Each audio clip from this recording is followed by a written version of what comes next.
Aspire to a clean career, leaving no shame for descendants.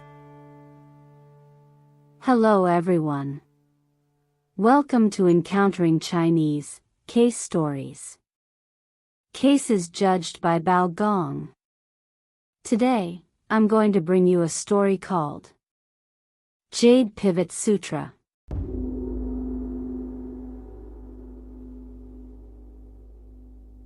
Just outside the city of Yuezhou, in a desolate stretch of wilderness, stood a lonely, weathered temple. Behind it lay a deep, still pond, in front, a towering mountain. The area was a tangle of rivers and marshland, treacherous terrain by any measure.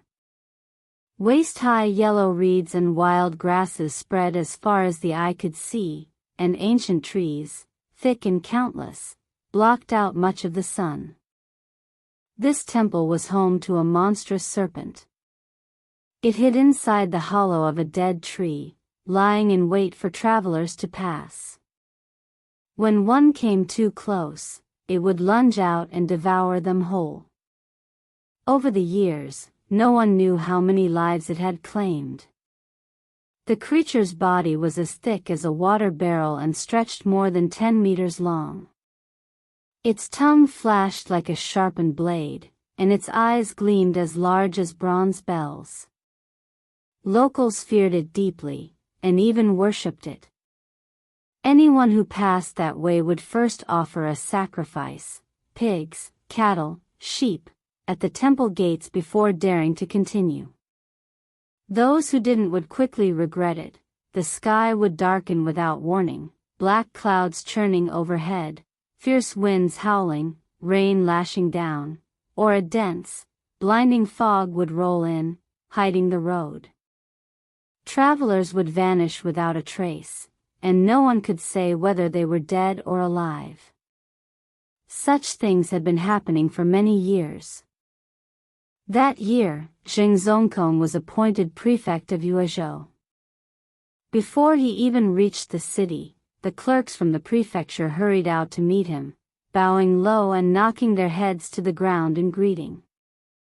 "Thank you for coming all this way to welcome me," Zheng said warmly. One of the clerks quickly replied, "My lord, it is our duty to greet you, but we also have urgent news to report. There is something strange happening here." They told him the whole story, the ancient temple, the dead tree hiding the serpent, the forced sacrifices, and how anyone who defied it would be swept away by storms or vanish into the mist. Zheng Zongkong laughed. "You can't seriously expect me to believe such nonsense." 2 days later, his party passed by the temple. Zheng made no offerings, he simply kept walking. He had barely gone a kilometer when the wind suddenly roared, whipping up sand and stones. Behind him, dark clouds boiled across the sky, thick fog surging forward like a tide. When he turned to look, his blood ran cold. Scores of armored soldiers were charging straight toward him. Certain he was about to die, Jing remembered something from years ago, before he held office. He had once studied a Taoist scripture, the Jade Pivot Sutra. In sheer desperation, he ran while chanting its verses over and over. To his astonishment, the clouds began to break. The wind died down. Light spilled back across the road. The soldiers behind him had vanished without a trace. He had escaped with his life and made it safely back to Yuezhou. After the county magistrates and other local officials had paid their respects, Zheng Zongkong sat down with them for a chat. He began. "That giant serpent hiding in the dead tree at the old temple has turned into a demon. It's eaten more people than I can count. A few days ago, when I first arrived to take office, the prefectural clerks came out to greet me and mentioned this to me, but I didn't believe a word of it. This morning, when I passed that way, I made no offering, and before I'd gone even a kilometer, I really did run into a violent storm. Now I believe it's all true. Tell me, this demon has been terrorizing the people here for too long. Shouldn't we work together to destroy it? First, to bring peace to the realm, and second, to protect the people. Isn't that our duty as officials? The county magistrates hesitated, unwilling to commit. My lord, one of them said carefully, we lack the virtue and blessings needed to defeat such a powerful demon. But your reputation for fairness and integrity is known far and wide. You're like the sages of old, whose virtue could make tigers ford rivers and winds fall still. With you here, why should we fear that serpent? And with that, they quickly excused themselves and left. The next morning, seeing there was no help to be had, Zheng Zongkong steeled himself and took matters into his own hands.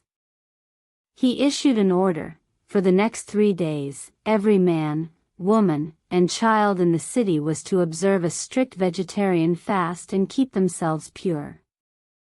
They were to bathe, bring incense, and follow him to the city god temple to offer prayers for 3 days. Zheng himself wrote a formal petition and, kneeling before the statue of the city god, prayed with complete sincerity. The city god, seeing the prefect lead the entire city in earnest prayer, and knowing Zheng had always acted with honor and integrity, respected even by the spirits, reported the serpent's crimes in full to the Jade Emperor in heaven. In fact, the Jade Emperor had already sensed something on the day Zheng had chanted the Jade Pivot Sutra. Deeply moved, and hearing the city god's report, he resolved to help the people of Yuezhou. He dispatched celestial soldiers and the 5 thunder gods to the ancient temple to slay the demon serpent. He even gave special instructions. Although Bao Jing now serves as an official in the mortal world, he still holds duties in the underworld. Let him help subdue the serpent's spirit. And so, the heavenly soldiers mounted their steeds and leveled their spears, while the 5 thunder gods swung axes wreathed in flame, riding toward Yuezhou. That night, they appeared in a dream to Bao Gong, summoning him to the underworld to lead its officials in the campaign. Gods and spirits alike gathered beside the old temple. In an instant, heaven and earth changed color, black clouds blotted out the sky, rain poured in sheets, and a gale howled with thunder that shook the land. The people of Yuezhou panicked, scattering in all directions, not knowing where safety lay. Then, crack, a thunderclap like the splitting of the heavens exploded overhead. The serpent demon collapsed on the spot, lifeless. Moments later, the clouds rolled back, the winds fell silent, and sunlight broke through once more. The townsfolk began to murmur among themselves. It must have been Prefect Zheng's virtue and sincerity that moved heaven to send the gods to destroy the serpent. Some bold souls crept closer to see for themselves, and sure enough, there lay the great snake in 2 pieces, with piles of human bones heaped beside its lair. Word was quickly carried to Zheng Zongkong. He came with the county magistrates to inspect the site, and all were horrified. Zheng ordered the carcass burned, and the pyre roared for a full day and night until nothing remained but ash. For a long time afterward, the people of Yuezhou celebrated as if it were a festival. If not for Prefect Zheng's sincere devotion moving the heavens, they said, how could this have happened? When the story reached higher officials, they heard of Zheng's incorruptible virtue, his communion with the divine, and his service in freeing the people from this scourge. He was formally commended and honored. Less than a year later, the imperial court, recognizing his talents and moral worth, appointed him prefect of the larger and more prominent Jinan prefecture. But the people of Yuezhou could not bear to see him go. As luck would have it, Bao Gong was on an inspection tour in the region. The townsfolk hurried to him with a plea, "Help us keep Prefect Cheng here." They even drafted a petition and placed it in Bao Gong's hands. It read, "Petition to retain a virtuous official for the peace of the people and the protection of the region. Yuezhou lies in a remote corner of the realm. Though our location is far from the heart of the empire, our roads connect to 3 provinces. The taxes from this region are also sent to Xiongning, where war, famine, and banditry have left the people in dire need of capable and virtuous governance. By heaven's blessing, Prefect Cheng Zongkong was sent here. He is diligent in his duties, kind in heart, and deeply concerned for the suffering of the people. Since taking office, he has governed with tireless devotion and achieved remarkable results. Upon his arrival, he rid us of the serpent demon that had long plagued our lives. In the moments spared from official business, he visits the people to learn their hardships. He inspects the fields himself, sharing the people's hunger as if it were his own. In judging cases and applying the law, he is thorough and fair, managing public affairs with the care one would give to one's own household. He has repaired the grain stores to guard against famine and given relief to impoverished families, preventing the elderly and children from being left destitute. He has set clear deadlines and amounts for tax collection, sparing the people unnecessary trouble, and under his leadership the yamen runners perform their duties with integrity, so that petty officials dare not abuse their power. To reduce waste in government, he dismissed over 100 redundant overseers, so the people need not bear extra taxes to support them. He has rooted out more than a dozen hidden bandits, lowering crime in the region, and punishes not only thieves but also corrupt yamen runners, leaving no shelter for corruption.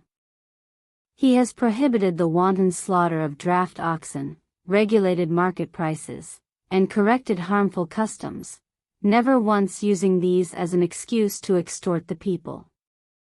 In all this, he follows the example of the finest officials of antiquity, surpassing most of those in office today. Moreover, he has worked to improve education, founding schools so that all who wish to study may have the chance to do so. We are deeply grateful for his care. But now, so soon after his arrival, we hear he is to be transferred. Upon learning this, the people, desperate to keep him, could only kneel before his carriage wheels to stop him from leaving, their hearts filled with dread at the thought of losing him. At this time, natural disasters bring famine again and again, and bandits still roam the neighboring regions. Without a steadfast official like Prefect Cheng, how can the people live in peace? Today, by fortune, we meet you, Lord Bao, a high official of the court. We beg you to take pity on this troubled place and honor the will of the people. Please report to His Majesty, asking that another be sent to take the Jinan post, and allow Prefect Cheng to remain here. The peace and stability of Yuezhou depends entirely on this one blessed official. Should His Majesty agree, it will be a tale worth telling for generations, an example to inspire every official in the empire. Bao Gong, after reading the petition, immediately reported the matter to the emperor. His Majesty, heeding the people's wishes, allowed Prefect Cheng to remain in Yuezhou, granted him rich rewards, and promised to promote him at a fitting time. When the people of Yuezhou heard the news, the entire city erupted in joy, celebrating as if it were a festival. Alright. Today's case story, Jade Pivot Sutra, concludes here. If you enjoyed it, Please like and subscribe.